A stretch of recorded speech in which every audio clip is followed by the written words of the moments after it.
Good morning everyone. I hope आप सब अच्छे होंगे और लाइफ में अच्छा कर रहे होंगे। तो एसएस चंडीगढ़ का एग्ज़ाम जो है नियर बाय है। एक एग्ज़ाम तो 23rd को रहने वाला है और जो बाकी जो हिंदी और इंग्लिश का जो एग्ज़ाम है वो 30th ऑफ दिस मंथ रहने वाला है। तो एक और क्वेरी बड़ी बार बार आ रही है। वैसे तो देखो मैंने सिलेबस की वीडियो शॉर्ट्स वगैरह सब डाले हुए, शायद आप ध्यान से ना देखते ही नहीं हो, सुनते ही नहीं हो। बार बार यहाँ क्वेरीज आती रहती है। देखो बेटा, एक पूरी सीरीज़ मैंने बना रखी है। आपको कोई भी डाउट है वहाँ आपको हर सॉल्यूशन मिलने वाला है, लेकिन आपको वहाँ जाना पड़ेगा उस प्लेलिस्ट में, उसकी सारी वीडियोस से गो थ्रू होना पड़ेगा। ऐसे काम नहीं चलता। आप गवर्नमेंट जॉब की तैयारी कर रहे हो, देखो आप 10th करते हो, 12th करते हो, मतलब पूरा साल आप पढ़ते हो, टीचर्स आपको पढ़ाते हैं, आप ट्यूशन लगाते हो, पेरेंट्स आपके पीछे। ये गवर्नमेंट जॉब की प्रेपरेशन है। मीन्स वो जितनी पढ़ाई आपने पूरी लाइफ टाइम की है, उसके बाद आपका जो फ्रूट है मतलब जॉब, उसके लिए है। तो आप बिल्कुल भी ऐसे नॉन सीरियस तो नहीं हो सकते हैं। इससे पहले मैंने एक शॉर्ट्स अपलोड किया है, उसमें जो जो सिलेबस गिवन है वो इंग्लिश के सिलेबस में आने वाला है। ठीक है, उससे बाहर सिर्फ 5 से 10 क्वेश्चन बनते हैं।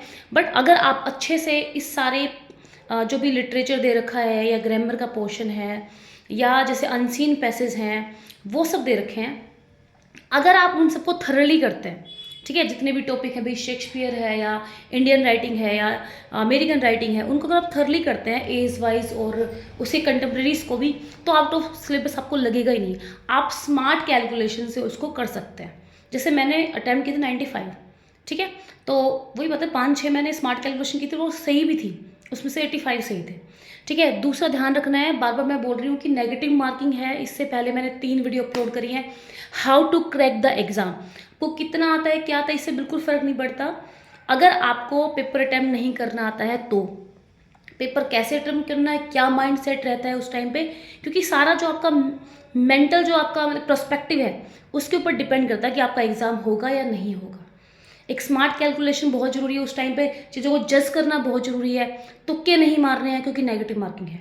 तो आप स्मार्ट कैलकुलेशन से चलो तो डेफिनेटली आपका सिलेक्शन हो जाएगा। इसके अलावा आपको कोई, जैसे इंग्लिश में वहाँ मैंने देखा कि रीडिंग पोर्शन में प्रेसी है, लेटर्स हैं, तो उन लेटर्स की टाइप पूछ लेते हैं, और शुरू में क्या होता है मीन्स उसका फॉर्मेट पूछ लेते हैं, वहाँ से क्वेश्चन आते हैं। और मैंने क्वेश्चन पेपर अपलोड भी कर रखा है। अगर आप उस प्ले लिस्ट में जाते हैं तो आपको लास्ट ईयर का 2023 का क्वेश्चन पेपर भी मिल जाएगा। ठीक है, इसके अलावा आपको और मॉक टेस्ट के लिए चाहिए तो इससे पहले मैंने पीजीटी चंडीगढ़ का पेपर अपलोड कर रखा है, हरियाणा टीजीटी हरियाणा हो गया और पीजीटी हरियाणा हो गया, उन सब का भी पेपर मैंने अपलोड कर रखा है। ठीक है, यहाँ से आपको आइडिया लगी क्वेश्चन किस तरीके से बनते हैं, क्योंकि देखो राइटर्स तो ऑलमोस्ट सेम ही, एक दो अलग हैं। तो all the best for you. अगर अभी भी आपको कोई डाउट है, कोई दिक्कत है तो आप पूछ सकते हैं बेझिझक। मेरा अपना एग्ज़ाम है, तैयारी तो ऐसी है।